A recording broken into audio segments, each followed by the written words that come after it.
வணக்க மக்களை, இன்றைக்கு ரோமர் 3ஆம் அதிகாரம் வசனங்கள் 17 முதல் 31 முடிய. சமாதான வழியை அவர்கள் அறியாதிருக்கிறார்கள். அவர்கள் கண்களுக்கு முன்பாக தெய்வ பயமில்லை என்று எழுதியிருக்கிறதே. மேலும் வாய்கள் யாவும் அடைக்கப்படும்படிக்கும் உலகத்தார் யாவரும் தேவனுடைய ஆக்கினை தீர்ப்புக்கு ஏதுவானவர்களாகும்படிக்கும் நியாயப்பிரமாணம் சொல்லுகிறதெல்லாம் நியாயப்பிரமாணத்துக்கு உட்பட்டிருக்கிறவர்களுக்கே சொல்லுகிறதென்று அறிந்திருக்கிறோம். இப்படி இருக்க பாவத்தை அறிகிற அறிவு நியாயப்பிரமாணத்தினால் வருகிறபடியால் எந்த மனுஷனும் நியாயப்பிரமாணத்தின் கிரியைகளினாலே தேவனுக்கு முன்பாக நீதிமானாக்கப்படுவதில்லை.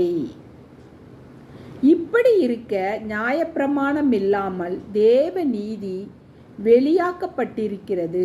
அதை குறித்து நியாயப்பிரமாணமும் தீர்க்க தரிசனங்களும் சாட்சியிடுகிறது.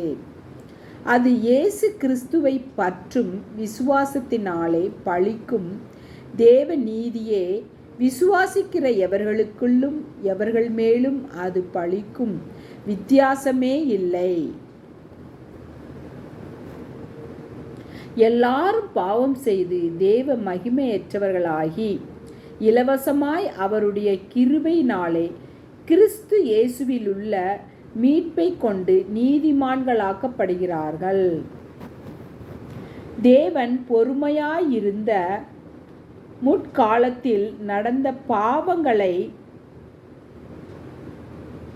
தாம் பொறுத்து கொண்டதை குறித்து தம்முடைய நீதியை காண்பிக்கும் பொருட்டாகவும் தாம் நீதியுள்ளவரும் இயேசுவினிடத்தில் விசுவாசமாயிருக்கிறவனை நீதிமானாக்குகிறவருமாய் விளங்கும்படிக்கு இக்காலத்திலே தமது நீதியை காண்பிக்கும் பொருட்டாகவும் கிறிஸ்து இயேசுவினுடைய இரத்தத்தை பற்றும் விசுவாசத்தினாலே பழிக்கும் கிருபாதார பழியாக அவரையே ஏற்படுத்தினார்.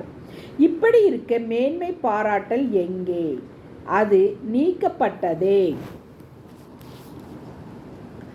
எந்த பிரமாணத்தினாலே? கிரியா பிரமாணத்தினாலேயா? அல்ல, விசுவாச பிரமாணத்தினாலேயே. ஆதலால் மனுஷன் நியாய பிரமாணத்தின் கிரியைகளில் இல்லாமல் விசுவாசத்தினாலே நீதிமானாக்கப்படுகிறான் என்று தீர்க்கிறோம். தேவன் யூதருக்கு மாத்திரமா தேவன்? புறஜாதிகளுக்கும் தேவன் அல்லவா? ஆம், புறஜாதிகளுக்கும் அவர் தேவன்தான். விருத்த சேதனம் உள்ளவர்களை விசுவாசத்தினாலும் விருத்த சேதனம் இல்லாதவர்களை விசுவாசத்தின் மூலமாயும் நீதிமான்கள் ஆக்குகிற தேவன் ஒருவரே. அப்படியானால் விசுவாசத்தினாலே நியாயப்பிரமாணத்தை அவமாக்குகிறோமா? அப்படி அல்ல, நியாயப்பிரமாணத்தை நிலை நிறுத்துகிறோமே. ஆமேன்.